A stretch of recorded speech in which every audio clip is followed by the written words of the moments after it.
Ram, Hare Ram, Ram Ram, Hare Hare. Om Jnanatimirandasya Jnananjana Shalakaya Chakshurunmilitam Yena Tasmai Shri Gurave Namaha. Shri Chaitanyamano Bhishtam Stapitam Yena Bhutale Swayam Rupa Kadamayam Dadati Swapadantikam Vandeham Shri Guru Shri Udapadakamalam Shri Gurun Vaishnavamsha Shri Rupam Sagrajatam Sagana Raghunatanvitam Tam Sajivam Sadvaitam Savadutam Parjana Sahitam Shri Krishna Chaitanya Devam Shri Radha Krishna Padan Sahagana Lalita Shri Vishakanvitamsha Namo Vishnu Padaya Krishna Preshaya Bhutale Srimate Bhakti Vedanta Swami Niti Namine Namaste Saraswate Deve Gauravani Pracharine Nirvisesha Shunyavadi Paschatya Deshatarine Namo Mahavadanyaya Krishna Prema Pradhayate Krishnaya Krishna Chaitanya Namne Gaura Dushe Namaha Panchatattvatmakam Krishnam Bhaktarupa Swarupakam Bhaktavataram Bhaktakyam Namami Bhakta Shaktikam He Krishna Karuna Sindho Dinabandho Jagatpate Gopesha Gopika Kanta Radha Kanta Namosute Tapta Kanchana Gaurangi Radhe Vrindavaneshwari Vrishabhanu Sude Devi Pranamami Haripriye Pancha Kalpatarubhyascha Prabha Sindhubhyeva cha Patitanam Pavanebhyo Vaishnavebhyo Namo Namaha Purave Gaurachandraya Radhikaya Taralaye Krishnaya Krishna Bhaktaya Tadbhaktaya Namo Namaha Mukam Karoti Vachalam Pangum Langayate Girim Yatkripatamaham Vande Shri Gurun Dinatarinam Paramananda Madhavam Shri Krishna Chaitanyam Ishwaram Hari Om Tatsat Hare Krishna. So we welcome all of you for the Bhagavad Gita and Nectar Instruction Study. We'll start with Bhagavad Gita. So we are on chapter number 2. In this chapter, we see how Arjuna is asking Krishna to place the chariot in between both the armies. Krishna places in front of Dronacharya's chariot and Bhishma Pitamaha's chariot. Seeing that, Arjuna gets bewildered and Arjuna surrenders to Krishna and then asks Krishna, now what should I do? Right? I'm surrendered to you. I don't know what to do, what not to do. Guide me. And then Krishna starts speaking after Arjuna surrenders. And then Krishna, we spoke about it almost the entire week. We spoke about how Krishna first gives Sankhya philosophy. That means Sankhya Yoga. See, whatever Krishna speaks is only in relation or in connection with the Lord. Right? Krishna is not going to speak karma kanda, etc. Right? So whatever the Lord speaks has to be in relation to the Lord. Whether it is sometimes it is Sankhya Yoga. That means we connect to the Lord in terms of obtaining knowledge, how to go back to the Lord. So the Sankhya Yoga is also called Jnana Yoga. And then he starts talking about, what is that? Buddhi Yoga. Buddhi Yoga is also called Karma Yoga. That means I have got all the knowledge. Now, what am I supposed to do with the knowledge? Right? How should I apply that knowledge? That's why, Arjuna asks, right? How does, Krishna says, he gives various descriptions of the distinction between the body and the soul, how the soul is immutable, the soul is indestructible, and all that. And then, Dhiras Tatra Muyati, he says, do not lament for the body, right? Because just like the change happens, like we give away old clothes and take up new ones. Similarly, the soul takes up new body, giving up old and useless ones. So don't worry about it. Don't worry about it. Just perform your duty. That's what Krishna told Arjuna. And then Arjuna asks Krishna, so such a person who's called Stha Prajna by Krishna, how does he walk? How does he talk? What does he do? And all that, right? What language does he speak? And all that Arjuna is asking Krishna. And then Krishna starts speaking about Karma Yoga or Buddhi Yoga. I have got the knowledge, but how am I going to convert this knowledge into wisdom, which is going to help me in actually performing my duties in a way that is pleasing to the Lord. Why do we have to do that? Why do we have to work in a way that's pleasing to the Lord? Because that is the way we can go back home, back to Godhead, right? And how do we do it? It is like Prabhupada gives example of a tortoise, right? Just like the tortoise withdraws its senses and goes into the shell. Similarly, a person, when he goes into an environment where there is too much sense gratification, what does a person do? He withdraws within the shell.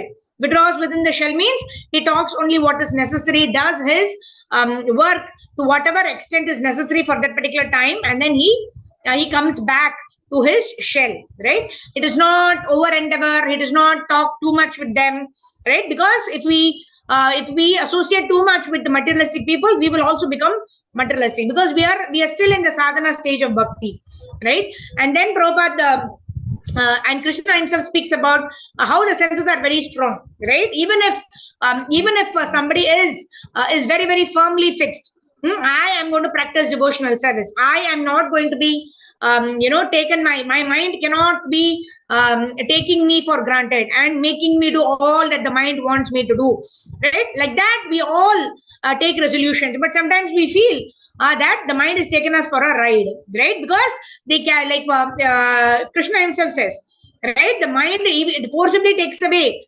the mind. What does it do? It forcibly takes away the discrimination of a person, even who's trying to control them, right? Although I want to restrain my senses, I want to keep my mind and senses under control, but I'm not able to do it. And then Krishna gives a formula in text number 61. What does Krishna say in text number 61? Anyone remember? Tani sarvani samyamya yukta asita matparaha vashehi yasyendri. Vasha means to bring into control. What? Yes, yendriyani, all the senses.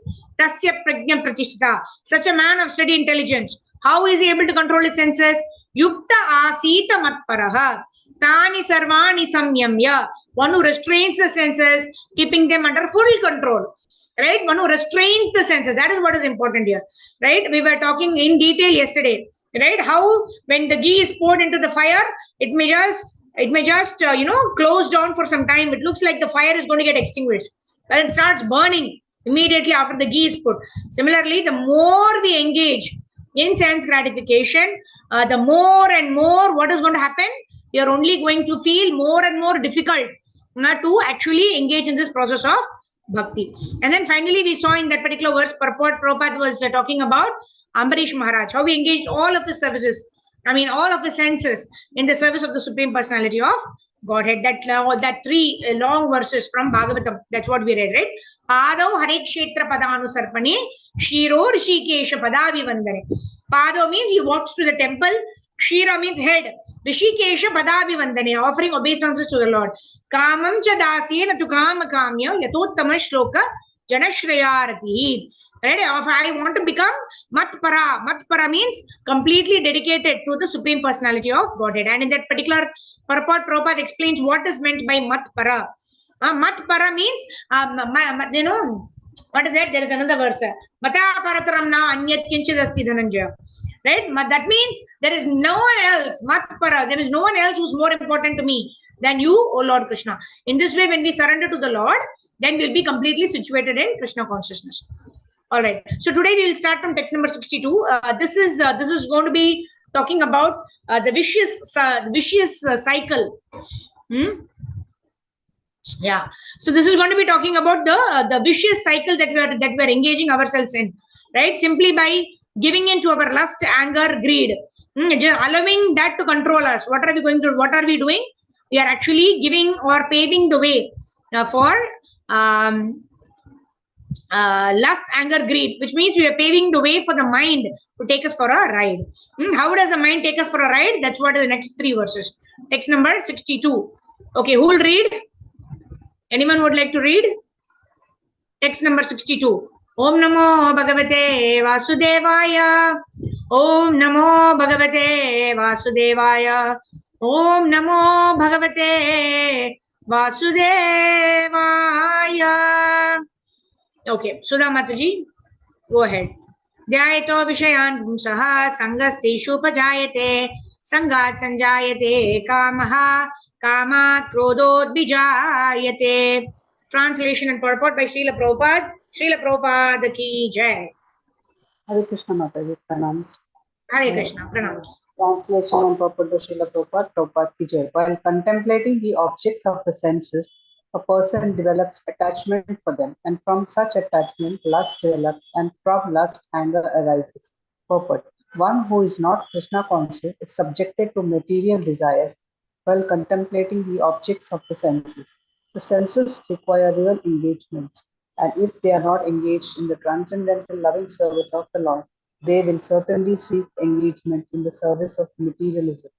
In the material world, everyone, including Lord Shiva and Lord Brahma, to say nothing of other demigods in the heavenly planets, is subjected to the influence of sense objects, and the only method to get out of this puzzle of material existence is to become Krishna conscious. Lord Shiva was deep in meditation, but when Parvati agitated him for sense pleasure, he agreed to the proposal, and as a result, Kartikeya was born. When Haridasa Thakura was a young devotee of the Lord, he was similarly allured by the incarnation of Maya Devi. But Haridasa easily passed the test because of his unalloyed devotion to Lord Krishna. As illustrated in the above mentioned verse of Sri Yamunacharya, a sincere devotee of the Lord, shuns all material sense enjoyment due to his higher taste for spiritual enjoyment in the association of the Lord. That is the secret of success.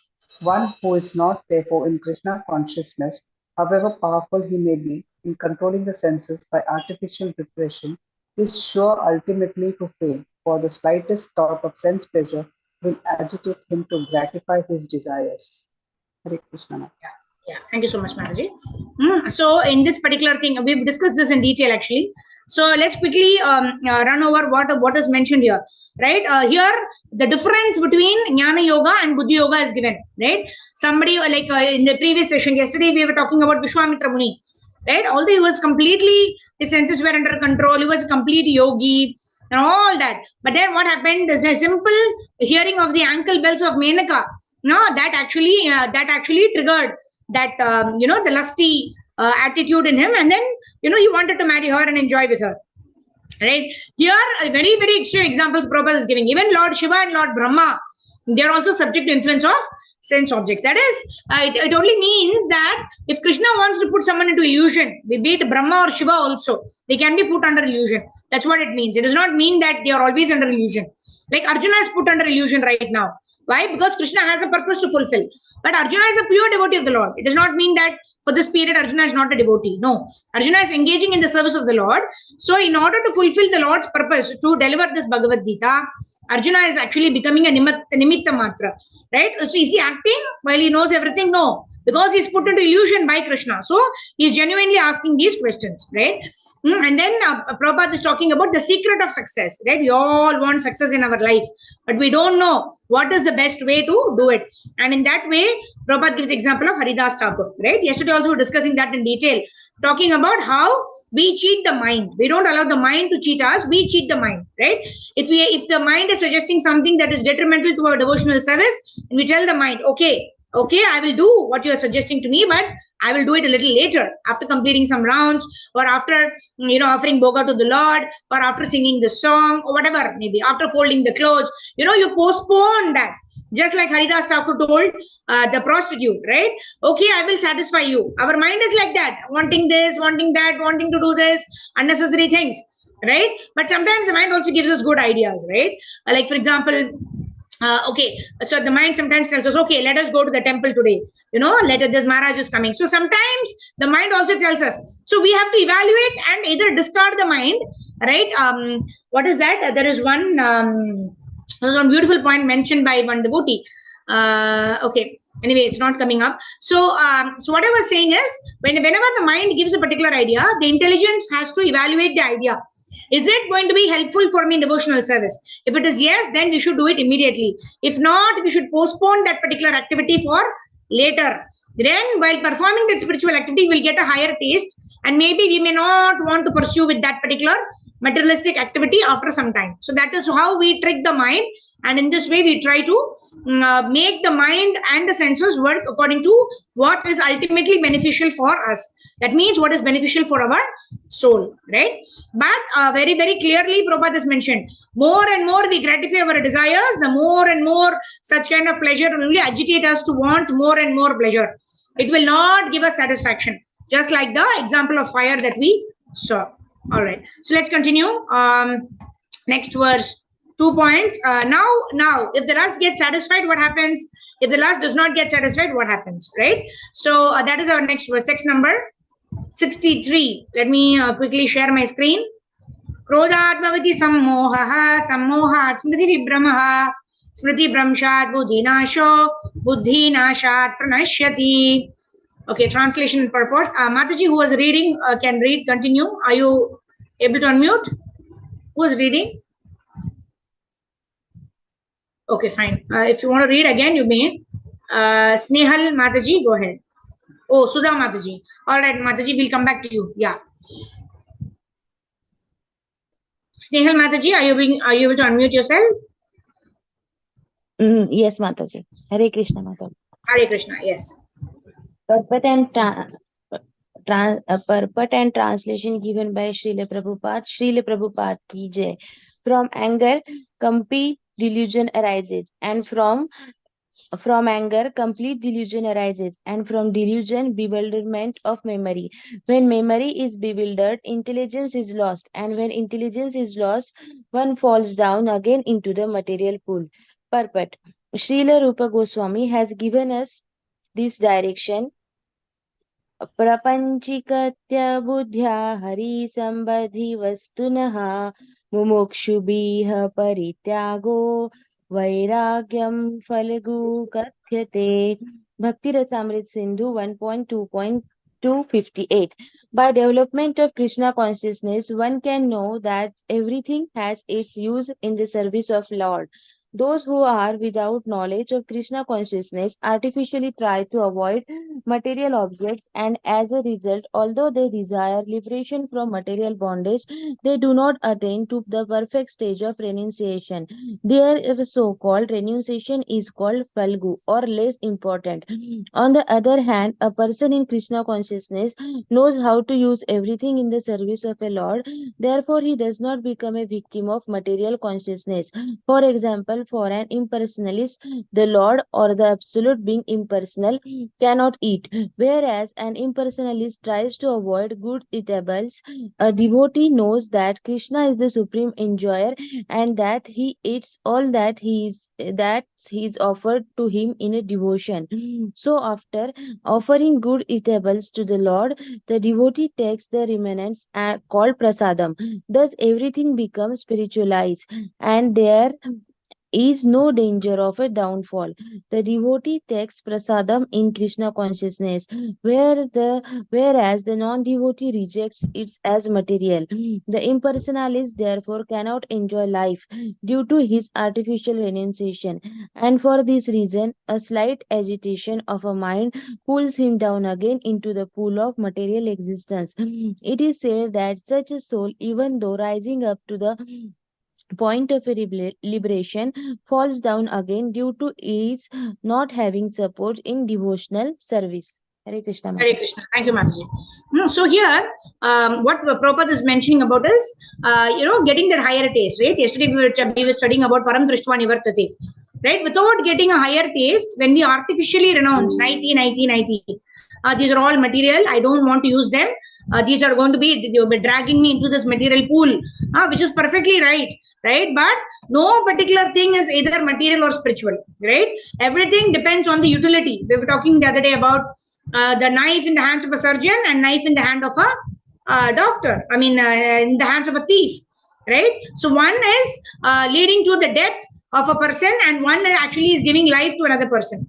So which is beneficial, right? But it goes without saying. So instead of rejecting things, like for example, His Holiness Sridhar Swami Maharaj says, "Kate piti hum log golok jayenge." Why? Because we are committed, we are having or honoring nice Krishna Prasadam. We are not artificially refraining from having anything, saying that no, I will not enjoy anything of this material world. That's what the yogis do, right? Artificially they say no, I don't want this, I don't want this, I don't want this. But what is happening internally? Their mind is thinking, oh, what if I can just taste it once, right? In that way, what is it? Our consciousness is polluted.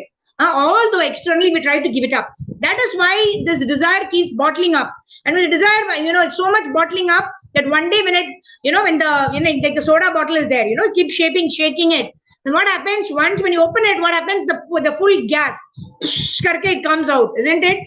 So similarly, such desires also come out like that at the opportunity when, when there is an opportunity to engage in sense gratification, especially, and when we have bottled up all our lusty thoughts, etc. When it comes out, then the consequences are really, really bad, right? So that is why it is said that we should not bottle up our emotions, we should not bottle up our desires.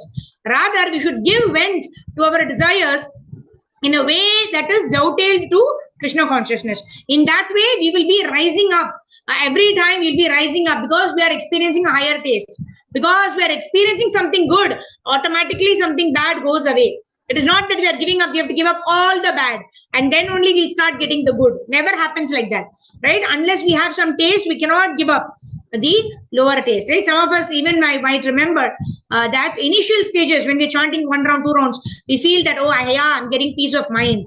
I'm able to concentrate better, etc. So those are the benefits that Krishna gives us when we are starting the process of Krishna consciousness. We're starting to chant the Hare Krishna mantra. And after some point in time, Krishna says, okay, now you do your endeavor. You do your endeavor, accordingly I will reward you, like that. Right? Because initially, why does Krishna give that taste to us? So that he wants to make us endeavor. Because Krishna is more interested in us going back home, back to Godhead, like that. All right, let's move forward. Text number 64. We've discussed this. So, we'll quickly move ahead now. Yeah. Okay. Yeah. 64, right? Okay. Some windows are opening. Yeah. Ragadvesha vimuktaistu vishayan indriyaicharan atmavasher videyatma prasadam madhigacchati. Okay. Snehal Mataji, you can, okay, fine. We'll ask Deval Mataji. Go ahead. But a person free from all attachment. Oh, Snehal Mataji just started reading, right? Sudha Mataji was reading earlier. Yeah. Okay, Snehal Mataji can continue. Next, Mataji, you can read the next verse. Yes, Mataji, go ahead. Yes, Mataji. Translation and purport given by Srila Prabhupada ki jai. But a person free from all attachment and aversion and able to control his senses through regulative principles of a freedom can obtain the complete mercy of the Lord. Purport. It is already explained that one may externally control the senses by some artificial process, but unless the senses are engaged in the transcendental service of the Lord, there is every chance of a fall. Although the person in a full Krishna consciousness may apparently to be on the sensual plane. Because of his being Krishna conscious, he has no attachment to sensual activities. The Krishna conscious person is a concern only with the satisfaction of Krishna and nothing else. Therefore, he is a transcendental to all attachment and detachment. If a Krishna wants, the devotee can do anything which is ordinarily undesirable. And if Krishna does not want, he shall not do that which he would have ordinarily done for his own satisfaction. Therefore, to act or not to act is within his control because he acts only under the direction of Krishna. This consciousness is the causeless mercy of the Lord when the devotee can achieve in spite of his being attached to the sensual platform. Hare Krishna Mataji. Hare Krishna, thank you. So this is what we discussed the other day, right? So I am not doing anything for my sense gratification. So if I'm not doing for my benefit, then I'm not affected if something is not according to what I desire. The outcome is not according to what I desire. I'm not really bothered about the outcome. For example, this class of Bhagavad Gita, right? So I've been instructed to take this class of Bhagavad Gita, right? Personally, I myself want to read Bhagavad Gita again, right? So even if there is nobody who's joining in, right, this is an opportunity for me to study Bhagavad Gita. And anyway, it's going on YouTube. So whenever whoever is free can always watch it, isn't it? So this is an opportunity for me to study Bhagavad Gita. And I know that by simply doing this activity, it pleases my gurus. So actually, if nobody joins also, right, fortunately, there are 15, 16 devotees today. So you're all joining in because that is, of course, that serves as an encouragement for the person who's reading also. But even if there are nobody, for example, right, even then this activity will become a success. Why? Because the very activity will be pleasing to the gurus. And even if there is nobody, if there is no There is no failure. It is not considered as a failure, because even if one person studies Bhagavad Gita or hears Bhagavad Gita, does not matter, because we're reading Prabhupada's purport, right? Anybody, any one person who reads or hears is completely benefited. So this particular activity, irrespective of, even if there are 100 devotees, if there are 2 devotees, 1 devotee also reading it, it still serves the purpose. So that is the purpose of that is the result of performing an activity under the order of a spiritual master or under the direction of Krishna, right? The direction of Krishna and the spiritual master are non-different, right? So in this way, when I don't do for my own satisfaction, but rather I do as a matter of following the instruction of a spiritual master, then the material success or failure will not deter me from performing this activity, right? Tomorrow, if there's no one who's joined in the session, I'm the only one. So will I stop, not read at all? No, I will continue reading, right? So that way, the activity will not be deterred by its material success or failure. Why? Because the purpose is to please the gurus and not for sense gratification. All right. So let's move ahead with text number 65. Prasade sarva dukkhanam hani rasyopajayate prasanna chetaso hyashu buddhi paryavadishtate. Translation by Srila Prabhupada. Srila Prabhupada ki jai. Deval Mataji, go ahead. Hare Krishna Mataji, Dhanavad Pranam. Translation by His Divine Grace Srila Prabhupada ki jai.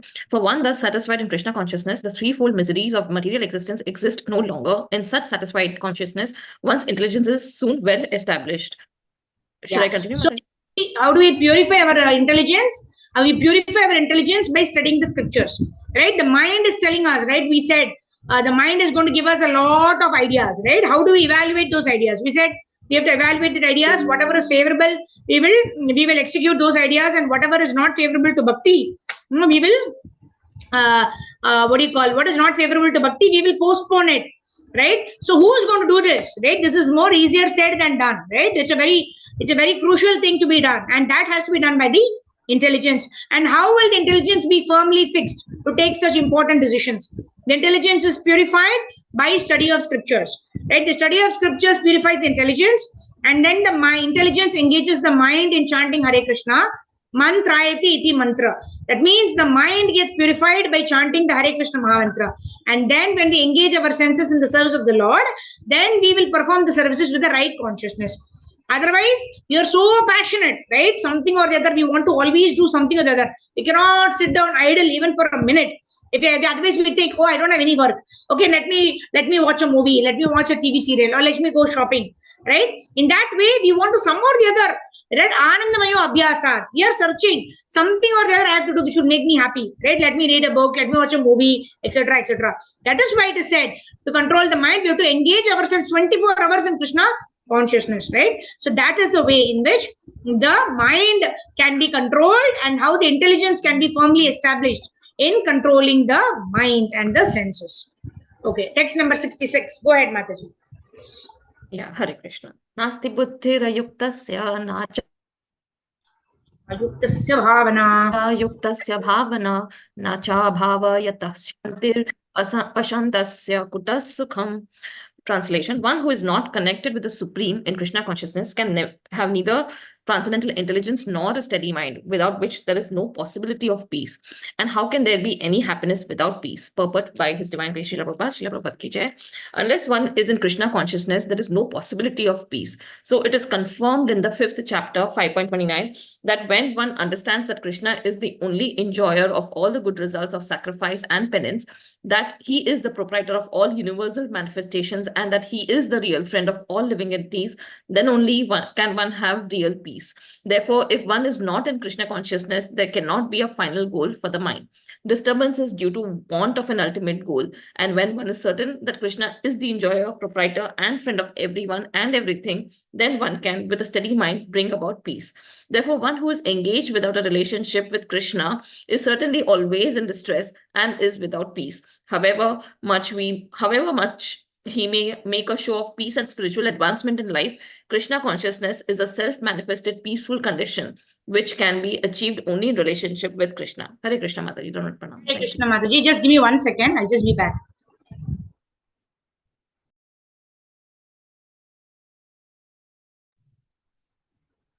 Yeah. Right. So Prabhupada quotes here 5.29. Bhoktaram Yagnatapasam Sarvaloka Maheshwaram. Suradam Sarvabhutanam Nyatva Mam Shanti Mrichati. So what is the peace formula? The peace formula is to understand that Krishna is the supreme CEO. Very easy to remember, right? Why is Krishna the supreme chief executive officer? Right? He is the supreme chief executive officer because he is the supreme controller. He is the supreme enjoyer and he is the supreme owner of everything that is there in this world. So he is the supreme CEO. When we understand that and act in that regard or in that particular consciousness, then what do? We get peace. That's why this particular verse is called the peace formula. In the purport of the particular verse also, Prabhupada says that this is a peace formula, right? And if there is no peace, kutaha sukham, like Prabhupada says. That means if there is no peace, how can we see? Only if we pass the class 2, we'll go to class 3, right? Can we jump?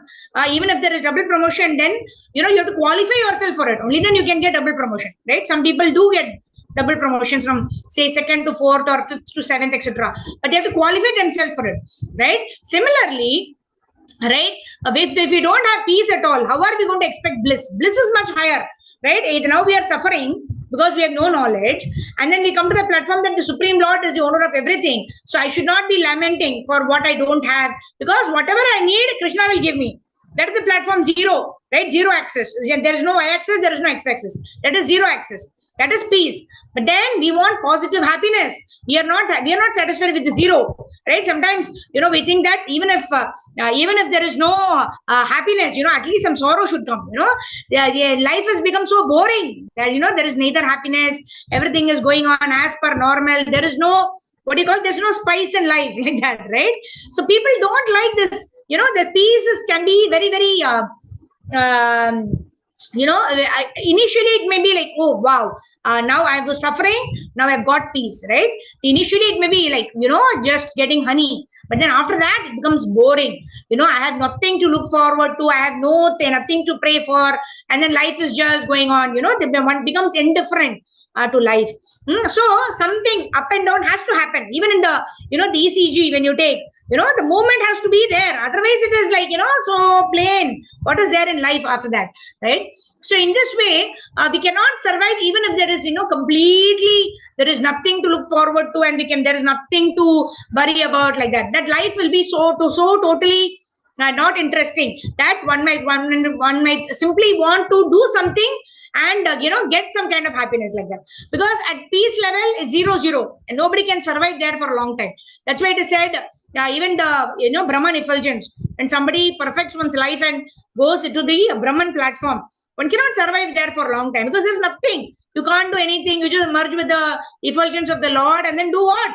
Right? We want happiness. We are not satisfied with peace. So that is why if you want to get bliss, we need to have a minimum amount of peace. That is a basic platform.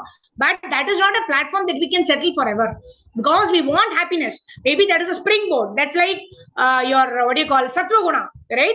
In Sattva Guna, we have satisfaction, we have peace of mind, we are happy, we are satisfied with whatever Krishna has given us. But then if you don't engage in positive devotional service, then even that platform may become very boring. Because when we do devotional service, that is when there is reciprocation with the Lord, there is reciprocation with the Gurus, because they are pleased by our services, and they give us the mercy by which we advance in devotional service. And the more we advance in devotional service, the more is our bliss in actually performing that service for the pleasure of the Lord, right? So peace is not our destination, right? But they say, even when somebody passes, they say, Om Shanti, Shanti, Shanti, right? They say that because if that particular soul was troubled in any particular thing, they don't even have a body. So at least minimum they should get Shanti. That means they should go to a peaceful situation, like that. But then when we are living and we are active, the soul cannot remain peaceful only, just like that. Bad jo aise baito 2 ghanta, 2 minute bhi nahi baith sakte hum log. We can't even sit for 2 minutes. 2 seconds we cannot sit. We want to do something, right? So as long as we are living, as long we are healthy, we should ensure that we constantly engage in the service of the Lord. And in this way, when we get the bliss, when we get the pleasure, then we will be more enthused to perform devotional service, like that. All right. Text number 67. Indriyanam hi charatam yanmanonu vidiyate tadasya harati prajnam vayur navam ivam vasi. Okay. So Deval Mataji, you want to continue? Okay, Mataji, Hare Krishna. Translation: as a strong wind sweeps away a boat on the water, even one of the roaming senses on which the mind focuses can carry away a man's intelligence. Purport: unless all of the senses are engaged in the service of the Lord, even one of them engaged in sense gratification can deviate the devotee from the path of transcendental advancement. As mentioned in Life of Maharaja Ambrisha, all of the senses must be engaged in Krishna consciousness, for that is the correct technique for controlling the mind. Hare Krishna. Hare Krishna. Thank you. So here again, there is a very beautiful example given of the boat, right, which is tied to the anchor, right? You keep rowing the whole night, and then you see that the boat has not even moved a farthing from that place, right? Whole night you've been putting labor, rowing the boat, row the boat, right? But the boat is not moving. Why? Because we have very carefully anchored all our material desires, everything, and we are still practicing devotional service, right? Even that is good. Akama sarva kamova moksha kamo dardi tivrena bhakti yogena yajeta purusham param. At least we are worshipping the Supreme Lord. That is the first step. But as we progress in Krishna consciousness, we should know that we have to give up certain things. We have to give up things like nectar of instruction we were studying the other day, isn't it? The 6 things that impede bhakti: atyahara, prayashcha, prajalpa, niyamagraha, jana sangascha, laulyamcha. Right? All of these 6 things you have to give up. If you don't give up, you want to stick to that also, you want to stick to this also. We want both. We want, the cake and eat it too, right? We want the cake also, and then we want to see the cake in our hand also, and then we want to eat it also. It's not possible. Similarly, there is a proper balance that we can strike between material and spiritual life, but we cannot attach ourselves to material things. Everything I want, and then I will also chant Hare Krishna, right? That means we can chant Hare Krishna, but the chanting of the Hare Krishna has to be done with the objective of, some or the other giving up those attachments, right? Initially it becomes difficult to give it up. We don't artificially give it up. But when we develop taste for it, how do we develop taste? When we follow the instructions of our gurus. When we are following the instructions of the gurus means what? That means we want to be there, right? It's not that we artificially claim or act as if we are already there. No. But we know that we are currently here like a GPS. Right? Right now I'm in Kandivali. My destination is Meera Road Temple, Radha Giridhari Road, Radha Giridhari Mandir. I don't artificially think I'm already in Meera Road. That is imagination. That is concoction. No, I know that I'm here. I know I have to reach there. Then I have to do the process with the objective that I have to reach Meera Road. Probably I have to take an auto, or I have to take a bus, or I have to take a train, whatever may be, right? Whatever is the prescribed method, right? I have to take that method with the intention or the objective to go to Meera Road Temple, Radha Giridhari Mandir, right? If I want to go to Radha Giridhari Mandir, but I will not do anything, I will not go out and take an auto, I will sit here only, right? That is foolishness, right? So we need to make an endeavor. First of all, we have to have the right goal, right destination.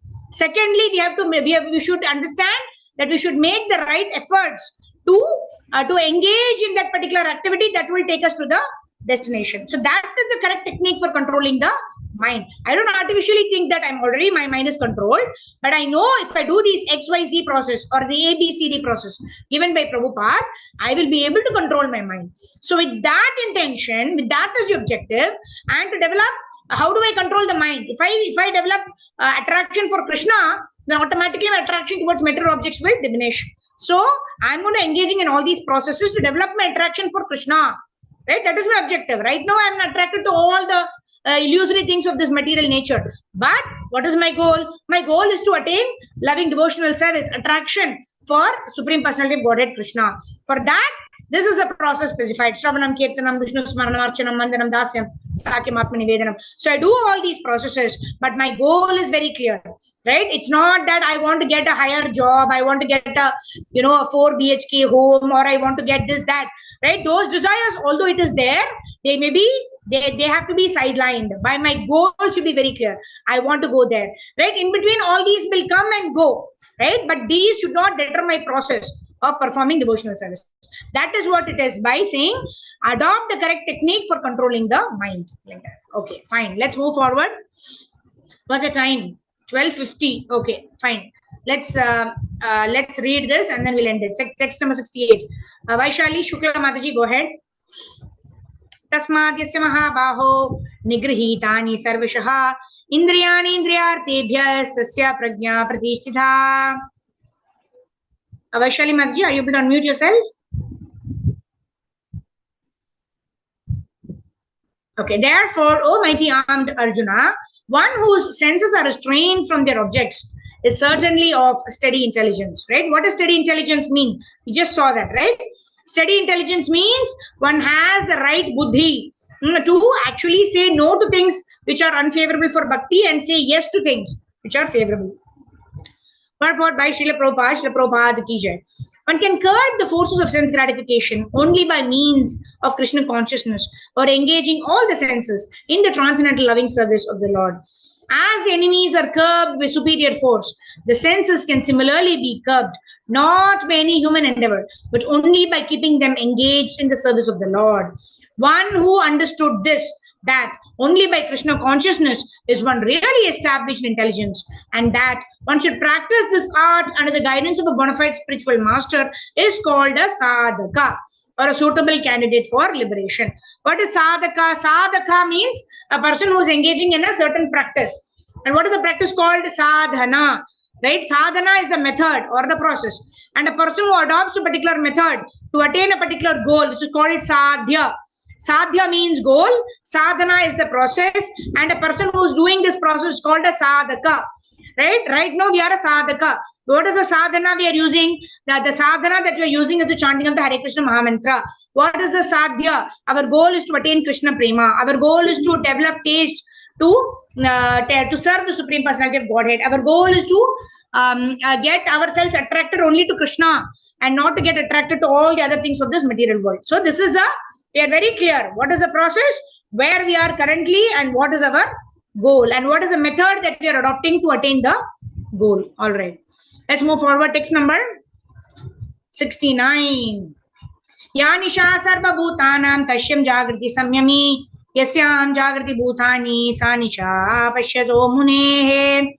Okay, this verse we already saw, right? The Parthivala example, right? What is night for all beings is time of awakening for the self-control, and the time of awakening for all beings is night for the introspective sage. There are two classes of intelligent men. One is intelligent in material act. Okay, Shri Priya Mataji, go ahead. Thank you. Yeah. Please read the purport. Hare Krishna Mataji. Hare Krishna. Prabhupada ki jai. There are two classes of intelligent men. One is intelligent in material activities for sense gratification, and other is introspective and awake to the cultivation of self-realization. Activities of the introspective sage or thoughtful man are night for persons materially absorbed. Materialistic persons remain asleep in such a night due to their ignorance of self-realization. The introspective sage remains alert in the night of materialistic men. The sage feels transcendental pleasure, the gradual advancement of spiritual culture, whereas the man in materialistic activities, being asleep to self-realization, dreams of varieties of sense pleasure, feeling sometimes happy and sometimes distressed in his sleeping condition. The introspective man is always indifferent to materialistic happiness and distress. He goes on with his self-realization activities undisturbed by material reactions. Hare Krishna. Thank you. So, Mother, you can continue. We'll just do until 70, and then 71 to 78 will be covered tomorrow. Yeah, tomorrow is Thursday, I believe, right?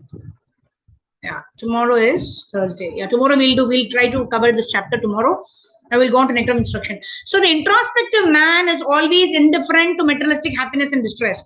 Right? We've been seeing this. Yesterday we saw about the pastime of how Abhimanyu was killed, in a very treacherous way by the Kauravas, with the Chakravyuha. That Abhimanyu was unfairly killed in the war. And we saw how Arjuna was feeling separation from his son. Arjuna was hurt. And in spite of Krishna being in his side, this kind of thing happened to him. But then, yes, both of them were cried. Both of them felt unhappy. Both of them were feeling sad. All that said and done, the next day, the Partha and the Sarathi. That means Krishna and Arjuna were both in the battlefield to fight the war, right? So devotees have emotions, right? There's a misunderstanding sometimes that, devotees, they should not have any kind of emotions with the other person. We have to be strict with our regulative principles, etc. Yes, we have to be strict with the regulative principles for ourselves, right? We have to be very strict with ourselves. But as regards others, we should be as compassionate as possible, right? The other day we were talking about anudvega karam vakyam, satyam priyam hitam chayat, right? So when we're talking, we should try to speak what is beneficial for the other person. We should try to talk in a way that is pleasing to the other person. Why we're doing all this? Are we trying to flatter that person, to get some material benefit? No, we are trying to do it in such a way that that person will take up this process of Krishna consciousness. What happens if that person takes up the path of not takes up? How does it benefit us? Krishna tells in Bhagavad Gita, right? If somebody preaches my glory, such a person will become dear to me. Right? Chapter 12, Krishna says you can't follow the regular principles of bhakti, then do your work for my benefit. If you can't even do that, then give charity to the right person at the right time. Like that, Krishna wants us back home, back to Godhead. But are we ready to do what it takes to go back home, back to Godhead, like that? Okay, text number 70. Apuryamanam achala pratishtham samudramapa pravishanti yadvat तद्वात् कामायं प्रविशन्ति सर्वे स शान्तिमाप्नोति न कामकामी. Translation purport by Srila Prabhupada ki jai. Translation: a person who is not disturbed by the incessant flow of desire that enter like rivers into the ocean, which is ever being filled but is always still, can alone achieve peace, and not the man who strives to satisfy such desires. Purport by Srila Prabhupada ki jai. Although the vast ocean is always filled with water, it is always, especially during the rainy season, being filled with much more water. But the ocean remains the same, steady. It is not agitated, nor does it cross beyond the limit of its brink. That is also true of a person fixed in Krishna consciousness. As long as one has the material body, the demands of the body for sense gratification will continue. The devotee, however, is not disturbed by such desires because of his fullness. A Krishna conscious man is not in need of anything because the Lord fulfills all his material necessities. Therefore, he is like the ocean, always full in himself. Desires may come to him like the waters of the river that flow into the ocean, but he is steady in his activities and he is not even slightly disturbed by the desire for sense gratification. That is the proof of a Krishna conscious man, one who has lost all inclination for the material sense gratification, although the desire are present. Because he remains satisfied in the transcendental loving service of the Lord, he can remain steady like the transcendental loving service to the Lord. He can remain steady like the ocean and therefore enjoy full peace. Others, however, who want to fulfill desires even up to the limit of liberation, what to speak of material success, never attain peace. The fruitive workers, the salvationists, and also the yogis who are after mystic powers are all unhappy because of the unfulfilled desires. But the person in Krishna consciousness is happy in the service of the Lord and has no desire to be fulfilled. In fact, he does not even desire liberation from the so-called material bondage. Devotees of Krishna have no material desires and therefore they are in perfect peace. Hare Krishna. Thank you. Yeah. So this is what we discussed at length, isn't it? Why is a devotee always happy? Right? A devotee is always happy in any situation because Ishavasyam idam sarvam yat kincha jagatyam jagat. The Lord is the owner and the proprietor of everything. Bhoktaram yajnatapasam sarvalokam maheshwaram. He is the supreme Lord and he is allocating according to each one's eligibility, according to the past desires and according to the past activities. So a devotee understanding this is neither shochati na kankshati, does not lament, does not hanker. So in that state, a devotee is always peaceful, right? And this peace is the starting, is the basic foundation for a person to actually attain higher levels of bliss. Okay, last two verses. Let's finish it. Vihaya kamanya sarvan pumam sharati nispraha nirmamo nirahankarah sa shantim adhigacchati. Oh, sorry. Let me share my screen. Did I share? Yeah. Okay. Anyone else wants to read? Okay, fine. Let me read it. Last two verses. A person. Okay. Snehal Mataji. Go ahead. Translation and purport given by Srila Prabhupada ki jai. A person who has given up all desires for sense gratification, who lives free from desires, who has given up all sense of proprietorship and is devoid of false ego, he alone can attain real peace. Purport: to become desireless means not to desire anything for sense gratification. In other words, desire for becoming Krishna conscious is actually desirelessness. To understand one's actual position as the eternal servant administrator of Krishna without falsely claiming this material body to be oneself and without falsely claiming proprietorship over anything in the world is the perfect stage of Krishna consciousness. One who is situated in this perfect stage knows that because Krishna is the proprietor of everything, everything must be used for the satisfaction of Krishna. Arjun did not want to fight for his own sense gratification, but when he became fully Krishna conscious, he fought because Krishna wanted him to fight. For himself, there was no desire to fight, but for Krishna, the same Arjuna fought to his best ability. Real desirelessness is a desire for the satisfaction of Krishna, not an artificial attempt to abolish desire. The living entity cannot be desireless or senseless, but he does have to change the quality of the desires.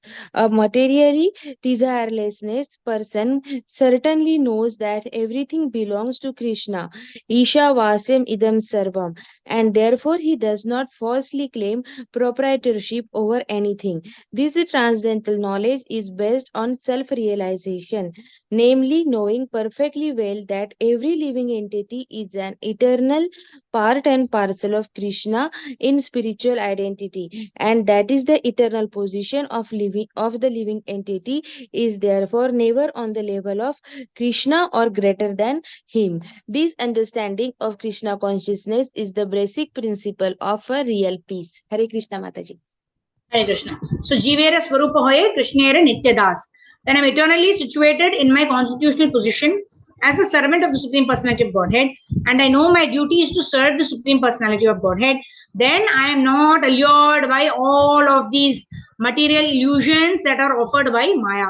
Why? Because my purpose is clear, and I'm also very clear how I want to attain that purpose, right? Through under the guidance of a bona fide spiritual master, right? I don't claim that I know everything. I don't claim that I know the path back home, back to Godhead, right? I don't need the help of anybody. Why? Because that is why bhakti is always compared to a creeper. Bhakti is never said as a tall tree. A tall tree stands all alone.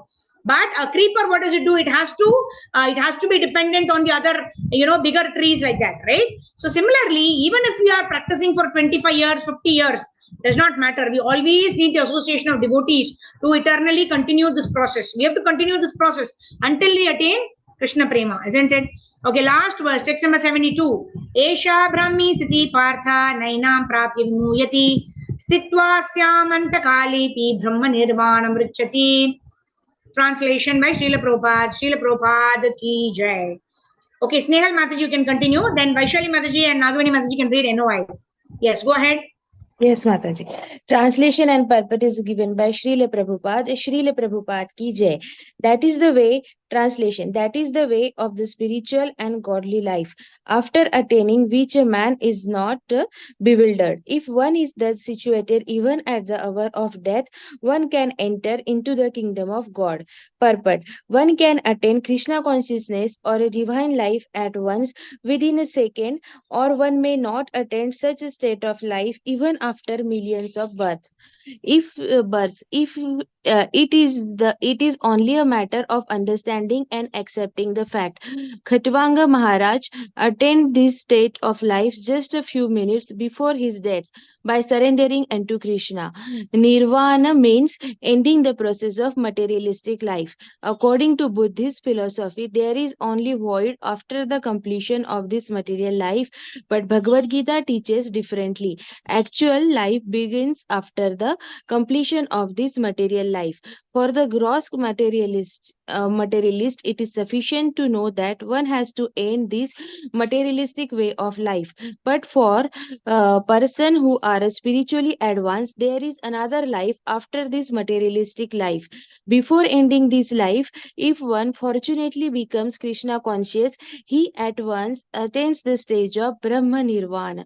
There is no difference between the kingdom of a God and the devotional service of the Lord, since both of them are the absolute plane. To To be engaged in the transcendental loving service of the Lord is to have attained the spiritual kingdom.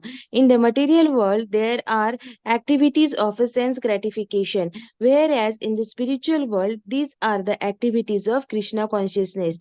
Attainment of Krishna consciousness, even during this life, is the immediate attainment of a Brahman, and one who is situated in Krishna consciousness has certainly already entered into the kingdom of God. Brahman is just the opposite of matter. Therefore, Brahmi Sthiti means not on the platform of material activities. Devotional service of the Lord is accepted in the Bhagavad Gita as the liberated stage. Sagunaha samtitya. Sagunan samatityetan brahma bhuyaya kalpate.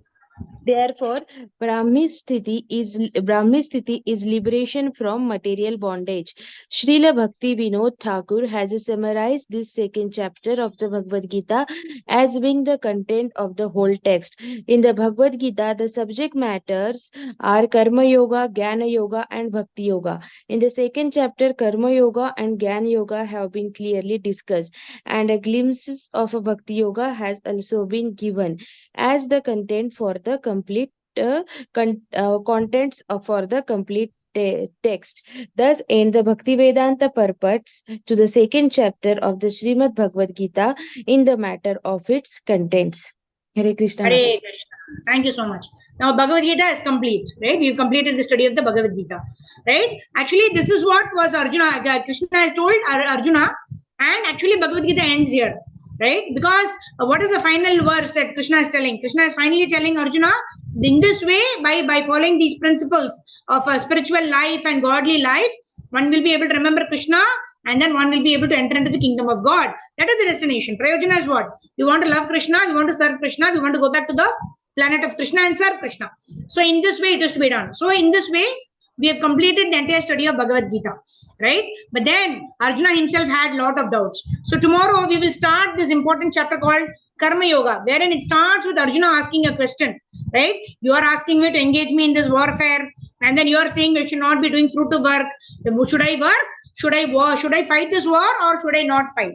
So when Arjuna asks this question, then Krishna again starts speaking the importance of Karma Yoga, which was also detailed in the second chapter. All right, Karma Yoga is nothing but Buddhi Yoga. That means I have the knowledge, so I should not be acting in the bodily platform. I should be performing Vishwa Dharma. But how exactly it is to be done, what is to be done, what not is to be done exactly. For that, for the purposes of those people who can't even ask the right questions, Arjuna is actually helping us.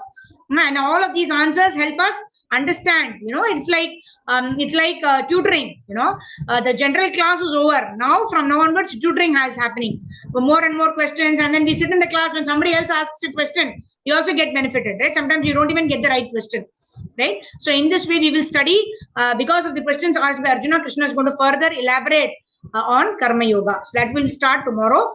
Granth Raj Srimad Bhagavad Gita ki jai. So let's quickly go on to our nectar of instruction. Here on verse number 3. So quickly, we said verse 1 was speaking about controlling the 6 urges. Verse 2 was talking about the 6 kinds of activities that actually impede devotional service. And then the current verse, what we are seeing are the 6 activities now, or the 6 behaviors that will enable us to excel in devotional service. Right? Utsahat, Nischayat, Dhairyat, we've studied completely. That means with enthusiasm, we're endeavoring with intelligence, with patience, and with complete confidence in the protection of the Lord. Avashya Rakshabhi Krishna. We should engage in Tattat Karma Pravartanat. We should engage in our Swadharma and our Sanatana Dharma. Right? And then, what is that? Sangatyaga Sato Vritte. Sangatyaga means you give up the association of materialistic people. If you give up the association of materialistic people, we will not get unnecessary desires, right? Because by the association we keep, right? For example, somebody bought a diamond chain, right? And then we also want to get that diamond chain. What do we do? Okay, let me also start working, right? I will go and work from 9 to 9 in the night, and then I will work overtime, and I will do this and that for that, right? So because I'm in the association of those kind of people who are actually increasing my propensity towards acquiring more and more material objects, I'm unnecessarily working hard and toiling hard for temporary things. right? But if I'm in the association of those who are engaged in study of Bhagavad Gita, who are actually being a very shining example of how to live happily with whatever we have, utilize our time properly, utilize the important time of the day to do those things which are most important for us eternally. The important time of the day is the first activity that we do in the morning. That is the most important thing that we do, right? The rest of the things, like there's a very beautiful analogy how like if there is a container and we have to fill it up with stones and mud and water, right? Say we put all the mud and then we put all the water on the mud, then is there any space for the stones? No, there is no space. Why? Because we've not put what is to be put first in the container. But if you put the stones, then you put the mud, then what happens in between the spaces? The mud will also get fitted, and then you pour the water, and then everything will get fit, right? Similarly, if we keep our Brahma Murta chanting, which is our priority, that is the biggest block. And either it can be the biggest block or it can be the biggest opportunity. It depends on how much we are utilizing it, right? If we keep our Brahma Murta chanting on priority, I complete my Brahma Murta minimum 16, 17 rounds. I chant extra rounds during the rest of the day. Then what happens? I am armoring myself more and more against Maya, right? And then what happens? Our Swadharma, like folding the clothes, washing the vessels, cooking, and all other work, jadu, pocha, bartan, all that will happen. They're all like mud, right? In between those activities, as I'm folding the clothes, I'm hearing Krishna Katha. As I am cooking, I'm hearing Krishna Katha. As I am what do you call doing say jadu pocha, I'm singing the glories of the Lord, singing some nice bhajans, whatever may be, right? All those are like mud. In between the stones only you can put all the mud. And then pour water you pour is your other secondary activities, right? These are the primary activities, the Swadharma and Sanatana Dharma. The others could be small act, like you have to go out and get some provisions or whatever may be, small activities that that we have to do, say, once a week, getting provisions and whatnot, right? All that we will do, and all that will get fitted in our life. Just like the container is able to fit in everything, our life also will be able to fit in all the other smaller ingredients. But whereas our bigger ingredient, which is our spiritual life and our Swadharma, those are taken care of in terms of the stones and the mud, like that. All right. So yeah. So we ended. How did we end the NOI? We ended with how Krishna actually tells this to Arjuna. Right? Neha vikramanashosti pratyavayo na vidyate swalpam api asya dharmasya trayate mahato vayat. Right? In this endeavor of performing devotional service, there is no loss or diminution. And even little advancement in this path can protect one from the most dangerous type of fear. That is why we want to perform devotional service, because the benefit is eternal. The benefit does not die with this body. That is why we endeavor with intelligence towards what can give us eternal benefit. All right, Vaishali Shukla Mataji, go ahead. Let's finish this chapter also. Tomorrow we will do Bhagavad Gita chapter 3 will start, and NOI verse 4 will start. Okay? Yes, go ahead, Vaishali Mataji. Devotional service is so pure. Maybe we'll go until 1:30, maybe 1:25. Yeah. Hare Krishna Dandavat Pranam.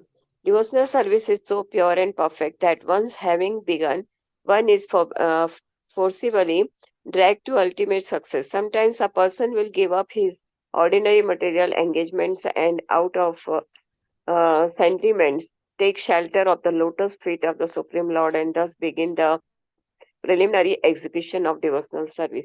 Even if such an immature devotee falls down, there is no loss on his part. On the other hand, what is gain of one executing One execute where it is, I don't. No, what is the gain of one who executes the prescribed duties? Execute the prescribed duties according to his varna and ashrama, but does not take to devotional service. Although a fallen devotee may take his next birth in a low family, his devotional service will nonetheless resume from where is left off. Devotional service is haituki aparihata. It is not the effect of any mundane cause, nor can it be terminated by any mundane cause or permanently curtailed by any material interruption. Therefore, a devotee should be confident about his engagement and should not be very interested in the activities of the karmis, gnanis, and yogis. There are certainly many good qualities among fruitivity actors, philosophical speculators, and mystic yogis, but all good qualities automatically develop in the character of a devotee. No extraneous endeavor is needed. As confirmed by Srimad Bhagavatam, all the good qualities of the demigods manifest progressively in one who has developed a pure devotional service, because a devotee is not interested in any material activities. He does not become materially contaminated. He is immediately situated on the platform of transcendental life. However, one who engages in mundane activities, Mataji's, be he so-called Gnani, Yogi, Karmi, and philanthropist, nationalist, or whatever, cannot attain the higher stage of Mahatma. He remains Duratma. Duratma or cripple-minded person. Hare According Krishna. to Thank you, Mataji. Hare Krishna, Yeah. Pranam. So here again the same thing, very very important. That is why it is getting repeated, right? A person who is following devotional service, there is no loss or diminution in that path. However, I may have so many good qualities. I may be humble. I may be offering respect to others. I may be very compassionate. I may be giving charity, etc., etc. Like the other Mataji was asking the other day, right? I'm able to give. I'm giving charity to people. I'm helping them, providing food to them, providing clothing to them. Is that not enough? It is not enough, right? Why? Because that is at a bodily platform. How many days can you give them food? How many days can you give them shelter? How many days can you give them? Even if you provide them for their lifetime, right? It is still not going to benefit, because as soon as they die, the body dies, then they have to again take a birth according to their consciousness, and we have not helped them remember Krishna. We have not helped them cultivate Krishna consciousness. So whatever charity we have performed is useless, is zero value.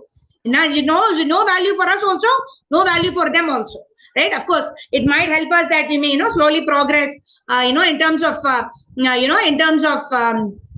becoming more, indirectly, right? It might give us some sukriti, some positive. But then having got Krishna consciousness, what all these sukritis will do, right? We have the opportunity to become very dear to Krishna by giving that person Krishna consciousness, and we want to give anything other than Krishna consciousness, then I am a miser. I'm Karpanya. Karpanya means I'm a miser. I have so much of wealth, but I don't know how to utilize that wealth. I put it in the locker, and I am going to die. And what will happen to the wealth? The wealth is going to just remain there. It is useless. Now, not useful for me, not useful for others also. So I should utilize the wealth, and I should also spread this wealth, give this wealth to others, right? Like somebody gave it to me. That's why I'm enjoying it, right? That's why I'm practicing Krishna consciousness. So in this way, I should give it to others. And such a person who gives it to others, who practices and gives it to others, is called a Mahatma. That is what is described in the next paragraph. Prabhupada says, Prabhupada quotes Krishna's words from Bhagavad Gita 9.13, Mahatmanastu mam partha daivim prakritim ashritaha bhajantyανanya manaso nyatva bhutadi mavyayam. Oh, okay. Nagamani Mataji will end with you. Okay, please read. Oh, son of Pratha. Hare Krishna, Mataji. Dandvat pranam to all. Dandvat to you. Yes. Son of Pratha. Mataji, can you please highlight in blue, Mataji? Because my mobile is small, I had to scroll and read. Wo son of Pratha, those who are not deluded, the great souls are under the perfection of the divine nature. They are fully engaged in, pardon, Mataji? Protection of the divine nature. Yeah, sorry, protection of the divine nature. They are fully engaged in devotional service because they know me as the Supreme Personality of Godhead, virginal and inexhaustible. Since all the devotees of the Lord are under the protection of the supreme potency, they should not deviate from the path of devotional service and take to the path of the karmi gnani or yogi. This is called what is this? Oh, sorry. Let me make it blue, na? Yeah. This is called Utsahan, Nischayat, Dhairiyat, yeah. Tat And Karma Pravartanat. Enthusiastically executed the regulative activities of the devotional service with Patience. patience and confidence. In this way, one can advance in devotional service without hindrance. Yeah. Hindrance. Correct. Yeah. So that's what we all want to do, right? We want to do Ahitukki Apratihata Seva, unmotivated, uninterrupted service. So, if you have the right kind of knowledge, right intelligence, otherwise, if you are sentimental, what is it? If everything is going well, I will pray to Krishna, I will worship Krishna. But the moment something comes, something bad is occurring to me, in my perception, something is bad, then I say, oh my Lord, I am praying to you, I am worshipping you, you are giving such a bad thing to me. And then my devotional service is gone in the air, right? That's why Prabhupada says we are neither mental speculators nor are we sentimentalists, right? We know the tattva by study of Srila Prabhupada's books, we study of Bhagavad Gita, Bhagavatam, and at the same time, we are not mental speculators. We approach a guru, we understand, serve the guru with our senses, and in this way understand the transcendental subject matter. Yeah. So in this way, this is the way transcendental knowledge is revealed to us, and then we are empowered to perform devotional service by our gurus.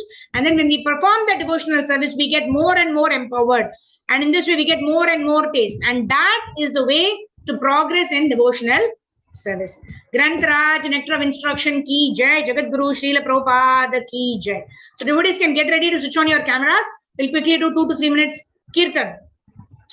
Namo Vishnupadaya Krishna Prishthaya Bhutale Srimate Bhakti Vedanta Swami Niti Namine Namaste Saraswate Deve Gauravani Pracharine Nirvisesha Shunyavadi Satyadishadavine Jaya Shri Krishna Chaitanya Prabhu Nityananda Shri Advaita Gadadhara Shivasari Gaura Bhakta Vrinda Hare Krishna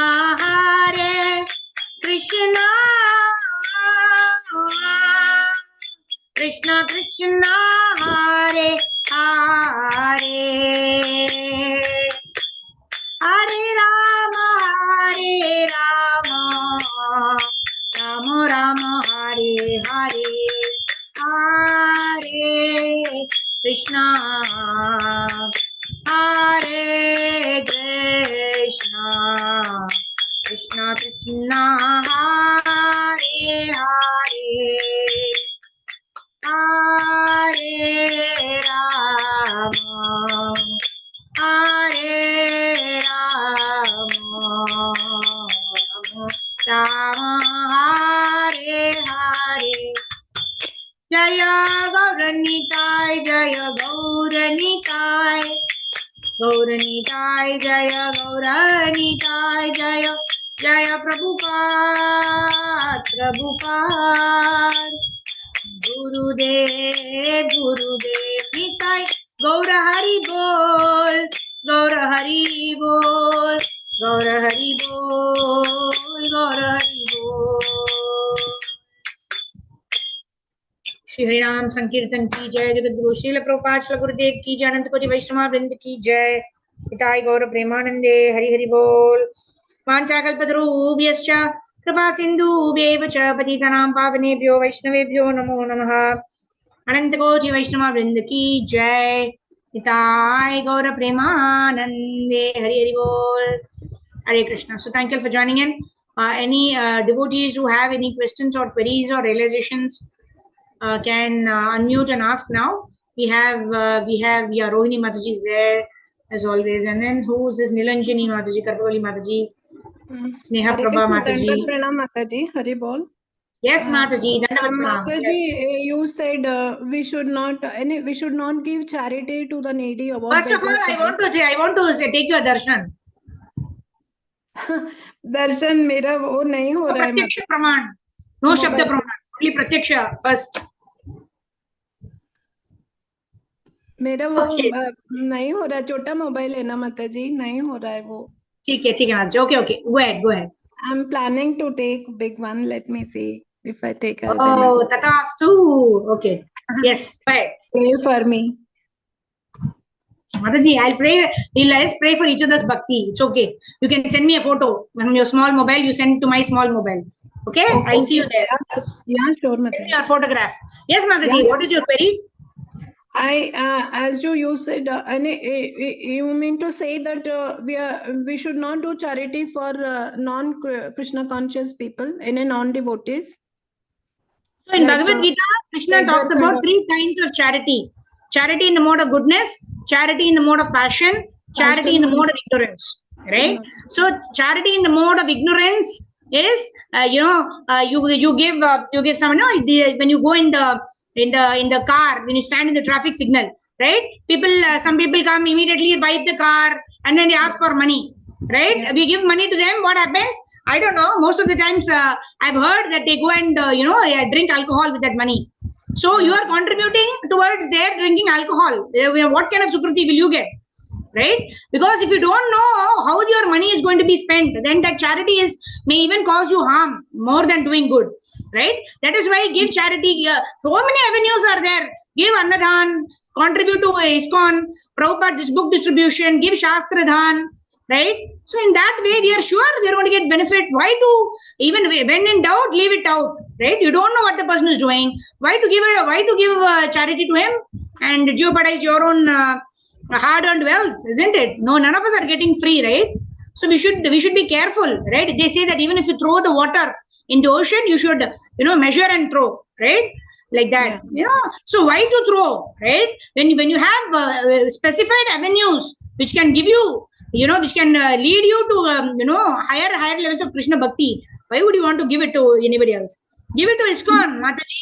Please give Shastra. No, Mataji, I don't give it for such people. Even for kids also, I give for those who have no hands, legs, and those who are blind, You old give people. prasadam. You should give prasadam to all those people. Even if you don't carry anything. Pav like that, Mataji. No, not vada pav. Boss, give prasadam. If you made vada pav at home, that's okay. But I'm saying vada pav means I'm generally thinking of a roadside stall. I cannot make and give, Mataji. But No, give fruits, Mataji, please. When you are buying in the roadside. Banana I give. Yeah, I give banana. Please replace completely. Vada pav should become zero. It should become fully bananas, not just bananas. So many fruits are there. Apples are there, strawberries are there, grapes are there. Tasty fruits are also there. Bananas also, of course. Banana is also good, but completely it will replace vada pav. Vada pav is no good. Vada pav is also cooked by the roadside people. It will affect the person's consciousness and take that person even down. No, they ask money now, so there and there I buy and give it to them. That's all. No, please carry fruits, or you ask that person to wait and go to the nearby fruit stall. You can go to a vada pav stall. Please find a fruit stall. Yeah. Every street has a fruit stall. Yeah, fruits. No cooked foodstuffs. No cooked foodstuffs which have not been cooked by you or by a person whom you have known that the person has cooked and offered it to Krishna. Only give donation, charity, Krishna prasadam, or fruits. Fruits also you can do manasika, right? Krishna, I'm not able to offer it, but I'm offering it to you in my mind. Please accept this, and then you offer that as Krishna prasadam. And don't offer vada pav in the mind and give, right? Vada pav has got onion also, I'm not sure. Garlic also they put sometimes. No, we don't know, na. Why take risk? Unnecessary risk, and we are also polluting the other person's consciousness. And we think we are doing very great activity of charity. but it is not giving us the benefit. Nagavini Mataji, risky. Please give only fruits. Mataji, Sorry, I but, always very give strong in this. Why? fruits Because only, but sometimes those children, they will be in zero. front of the Mataji, if you really want to do charity, take that extra effort of preparing from home and carry it with you. If you don't have anything, instead of a vada pav stall, find out something else. Raw, which is not cooked. Otherwise, it does not serve the purpose, na? Yeah, okay. Yeah. Okay. Anyone else? Okay. Thank you very much. Jagat Guru Srila Prabhupada ki jai. Srila Gurudev ki jai. Anant Koti Vaishnava Vrinda ki jai. Pancha Kalpatarubhyascha Kripa Sindhu Bhyevacha. Patitanam Pavanebhyo Vaishnavebhyo Namo Namaha. Pay my respectful obeisances to all the Vaishnava devotees of the Lord, who are just like desire trees, who can fulfill the desires of everyone, the full of compassion towards the fallen conditioned souls. Hare Krishna. So thank you very much. We'll meet tomorrow morning for the Brahma Muhurta chanting, and then we meet again at 12 o'clock, where we start chapter 3 of Bhagavad Gita, and we start verse 4 of Nectar of Instruction. And Nagavini Mataji, I'm waiting for your photograph on my mobile, WhatsApp. We'll send, na? Mataji, I'll send immediately. I'll send. Okay. Hare Krishna. Okay. Srila Prabhupada ki jai. Hare Krishna. Thank you.